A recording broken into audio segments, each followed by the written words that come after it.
Hello, everyone.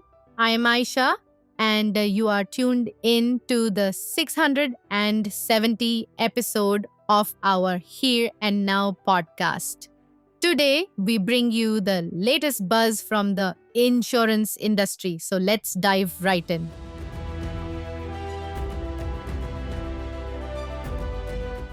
Our first story today from the Economic Times highlights a major shift in employee benefits. Group health insurance is rapidly transforming from a corporate perk to a national imperative, emerging as India's fastest growing protection engine.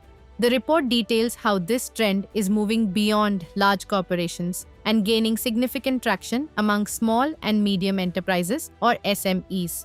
This evolution underscores a changing mindset where employee wellness is directly linked to workforce productivity and retention. As healthcare costs rise, SMEs are leveraging group policies not just for tax benefits under Section 80D, but as a critical tool to attract talent. It signifies a maturation of the Indian market, where financial protection is becoming a foundational pillar of employment rather than just an add-on. Moving on to our next story from the Hindu Business Line, where we look at developments in the agricultural sector. The government has identified L1 insurers, or the lowest bidders, for the restructured weather-based crop insurance scheme in Jammu and Kashmir. This initiative aims to secure farmers against the vagaries of climate change by providing more structured financial cover. This move is pivotal for a region like J&K, where agriculture is highly susceptible to weather fluctuations. By identifying specific insurers for the scheme, the government is ensuring focused implementation and risk mitigation. This restructuring is expected to accelerate claim settlements and provide a much-needed safety net to stabilize farmers' incomes in the valley. Our next story from Zee News offers a crucial tip for retail investors. If you have a sum of rupees 5 lakh to invest in bank deposits, financial experts suggest it might be a good idea to split it and invest in different banks rather than parking the entire amount in one.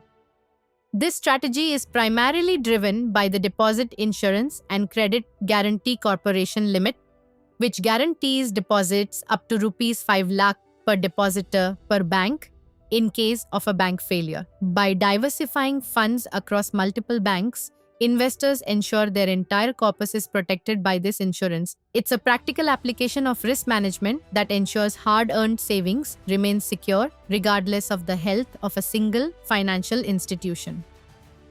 Our final story today from Silicon India focuses on a key metric for policyholders. The spotlight is on ACKO Health Insurance's claim settlement ratio and what it means for consumers. The report breaks down why understanding this ratio is vital when choosing an insurance provider. A high claim settlement ratio is often viewed as a benchmark of an insurer's reliability and trustworthiness. For a digital-first insurer like ACKO, maintaining a high ratio indicates that technology is being used effectively to process claims efficiently without unnecessary hassles. For consumers, this metric serves as a vital indicator of the likelihood that their claims will be honored, reinforcing the importance of reading the fine print before buying a policy. And with that, we conclude today's episode. We hope you found these in-depth updates helpful and insightful. As always, our podcast, Here and Now, will continue to bring you more such stories from the world of insurance. Until then, take care, goodbye, a great weekend.